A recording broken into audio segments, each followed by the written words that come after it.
El Tribunal Supremo ha impuesto penas de entre 9 y 13 años de cárcel a los 9 líderes independentistas condenados por sedición en el juicio del Procés. El ex vicepresidente de la Generalitat Oriol Junqueras afronta la pena más alta, 13 años, por un delito de sedición en concurso medial con malversación, cuando un delito es un medio necesario para la comisión de otro. De los otros 8 acusados que están en prisión preventiva, 3 exconsejeros, Raúl Romeva, Jordi Turull y Dolors Bassa, han sido condenados por sedición y malversación a 12 años de cárcel. Los otros 2, Josep Rull y Joaquín Forn, han sido absueltos del delito de malversación y el tribunal les ha impuesto 10 años y medio de prisión. La expresidenta del Parlament, Carme Forcadell, ha sido condenada a 11 años y medio por un delito de sedición. Por este mismo delito se ha impuesto una pena de 9 años a los líderes de la ANC y de Òmnium, Jordi Sánchez y Jordi Cuixart. Los únicos 3 procesados que afrontaron el juicio en libertad, los exconsejeros Santi Vila, Carles Mundó y Meritxell Borràs, han sido sentenciados a 1 año y 8 meses de inhabilitación especial y 10 meses de multa con una cuota de 200 euros diaria. Los 3 han resultado absueltos de malversar fondos públicos. El alto tribunal ha descartado el delito de rebelión, el más grave de cuantos pedía la Fiscalía. El Supremo considera probado que durante el otoño de 2017 se registraron en Cataluña indiscutibles episodios de violencia, pero cree que estos no bastan para condenar a los líderes independentistas por rebelión. La violencia tiene que ser una violencia instrumental, funcional, preordenada de forma directa, sin pasos intermedios, a los fines que animan la acción de los rebeldes.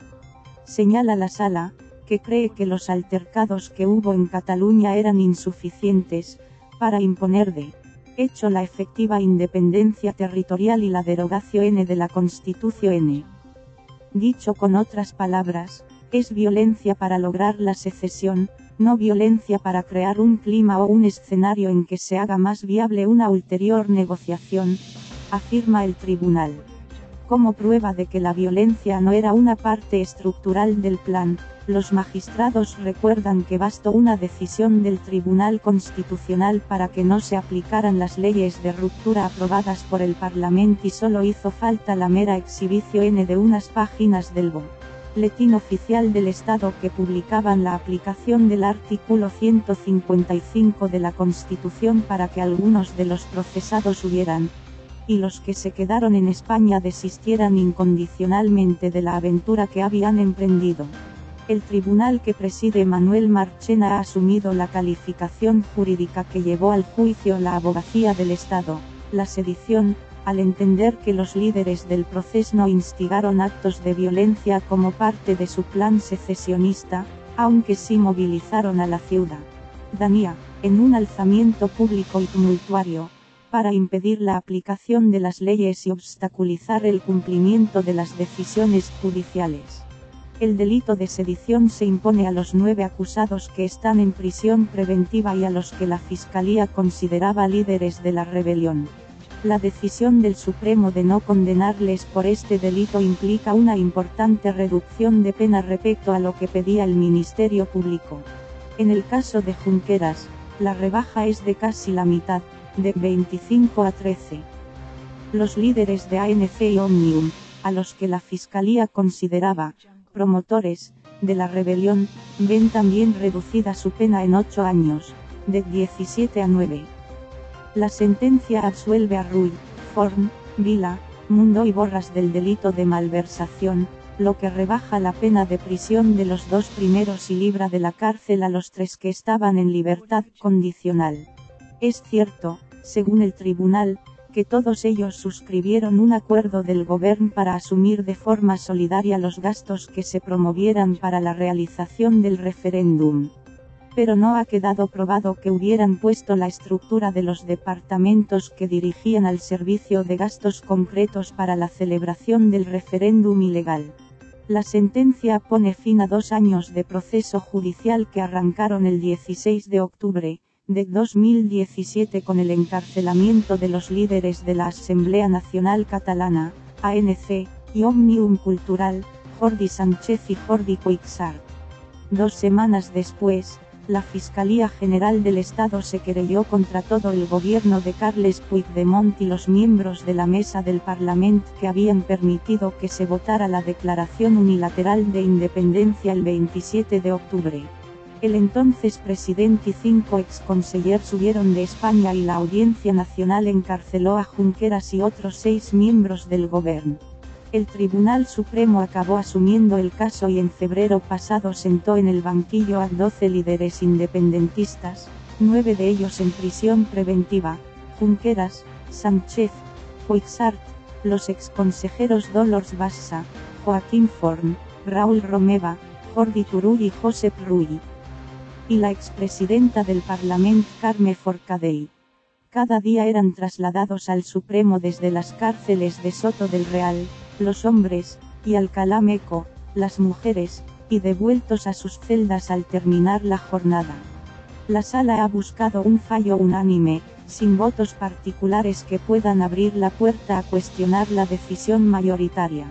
Las sentencias del Supremo son firmes, pero las defensas de los procesados ya han anunciado que agotarán las 2 únicas vías posibles para revisar la decisión: un recurso de amparo ante el Tribunal Constitucional por vulneración de derechos fundamentales y la impugnación ante el Tribunal Europeo de Derechos Humanos, TED, con sede en Estrasburgo. Estas son otras claves de la sentencia: recorrido judicial. La sentencia del Tribunal Supremo no es el final para los condenados, sino solo la etapa intermedia de un camino que desemboca en Estrasburgo. Los abogados preparan ya los recursos por vulneración de derechos fundamentales, aunque parte del trabajo está hecho. El Tribunal Europeo de Derechos Humanos, TED, será, en última instancia, el que decida la suerte del proceso. Pero antes, los líderes independentistas deben completar el recorrido ante la justicia española. El primer paso será plantear un incidente de nulidad ante el propio Tribunal Supremo. Este escrito sirve para denunciar vulneraciones de derechos producidas durante el juicio y defectos de forma que hayan causado indefensión.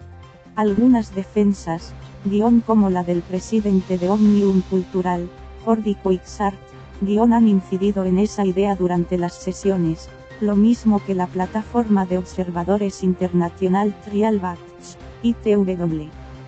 Este grupo denuncia que en la vista se criminalizó la libertad ideológica, que hubo trato desigual entre los testigos y que no se exhibieron los vídeos sobre el 20-S y el 1-No a los policías y guardias que declararon.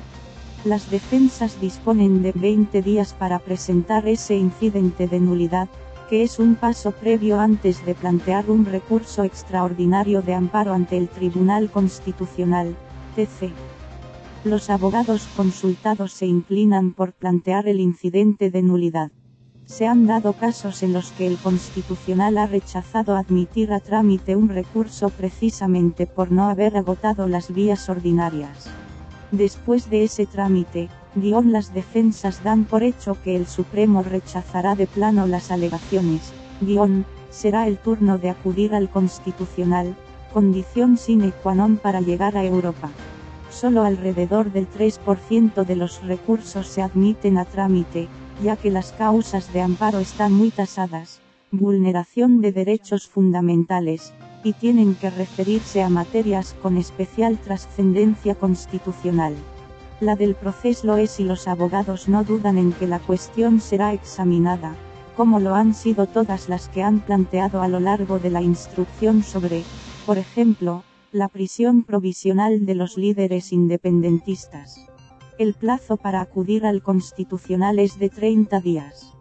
Para que no se solape con el incidente de nulidad, existe la posibilidad de presentar un escrito para advertir al Tribunal Constitucional de que se está a la espera de ese trámite y que la cuenta atrás se detenga. Los abogados anuncian que van a ser rápidos. Pero a partir de ahí, los tiempos son una incógnita y, previsiblemente, largos. Las defensas admiten que el tribunal puede tardar 2 o 3 años en resolver la cuestión. Si la respuesta es negativa, es entonces cuando se abre la compleja vía del Tribunal Europeo de Derechos Humanos. Los acusados siempre han tenido en mente esa segunda vuelta y creen que el Tribunal Europeo acogerá sus pretensiones como presos políticos.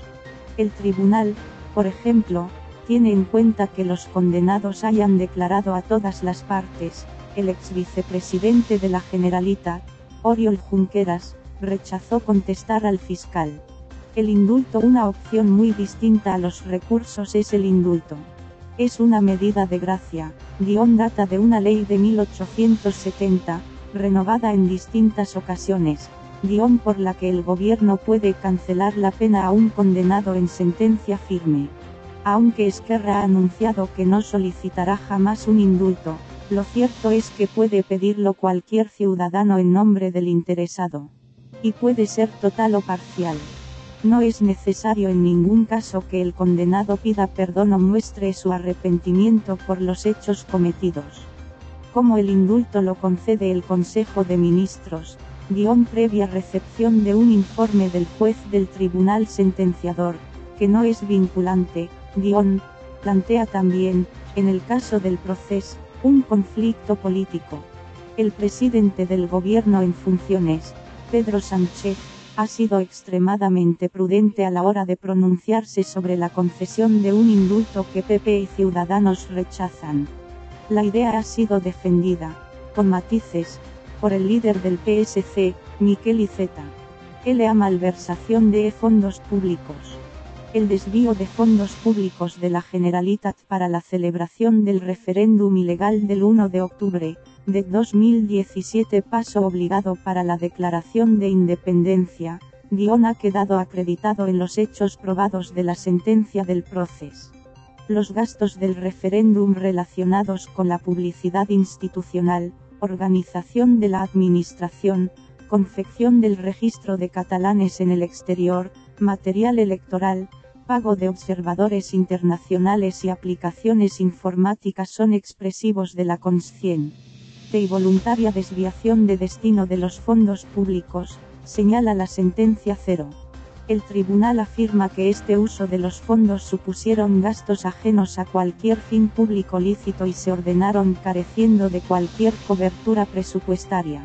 Los magistrados establecen tras el juicio que los fondos fueron canalizados a través de la estructura de los departamentos de Vicepresidencia y Economía Corchete Izquierdo dirigido por Oriol Junqueras Corchete Derecho, Presidencia, Exteriores Corchete Izquierdo encabezado por Raúl Romeva Corchete Derecho, Trabajo Corchete Izquierdo Dolors Bassa Corchete Derecho, Salud y Cultura. Para la condena por malversación ha sido crucial la testifical prestada por 4 mujeres peritas de Hacienda, que apuntalaron en el juicio del proceso la tesis de la Fiscalía de que los preparativos de la consulta independentista del 1, no generaron un compromiso de pago a la Generalitat y, por tanto, un perjuicio en sus arcas públicas, al margen de que el gobierno pagara luego esos gastos por diversos motivos. Las peritas, 3 propuestas por la Fiscalía y 1 por la Abogacía del Estado, cifraron en 917.648 euros, más IVA, la suma de gastos que ellas analizaron y cuya vinculación con el 1, no consideran acreditado. La desobediencia. Aunque el Tribunal Supremo ha decidido condenar exclusivamente por el delito de desobediencia a los únicos 3 procesados no castigados con penas de cárcel Santiago Vila, Meritxell Borras y Carles Mundo, los magistrados consideran que todos los procesados incurrieron en la desobediencia civil para arrogarse el monopolio de interpretar qué es lo legítimo. El análisis de los jueces entiende la desobediencia civil como un patrimonio irrenunciable de toda cultura política madura, pero afirma que, si se llegara a admitir que, cualquier persona que no comparta una decisión judicial está habilitado para impedir su cumplimiento y desoír a los poderes públicos legítimos, su planteamiento absolutista de las ideas condena a quienes se sitúan al lado de la ley. Cumplimiento de las penas de cárcel. La decisión del tribunal de no incluir en la sentencia el llamado periodo de seguridad en el cumplimiento de la pena recogido en el artículo 36.2 del Código Penal y que implicaba que los condenados no podrían acceder al tercer grado penitenciario o régimen de semilibertad hasta que hayan cumplido la mitad de la condena como pedía la Fiscalía, abre la puerta a que los presos del proceso puedan ser clasificados en tercer grado penitenciario prácticamente de manera breve. Prisiones tiene un plazo máximo de 2 meses para decidir en qué régimen penitenciario de los 3 existentes, cerrado, ordinario o abierto, deben cumplir su condena una vez que desde este lunes este es firme, aunque nada impide que lo haga en un día.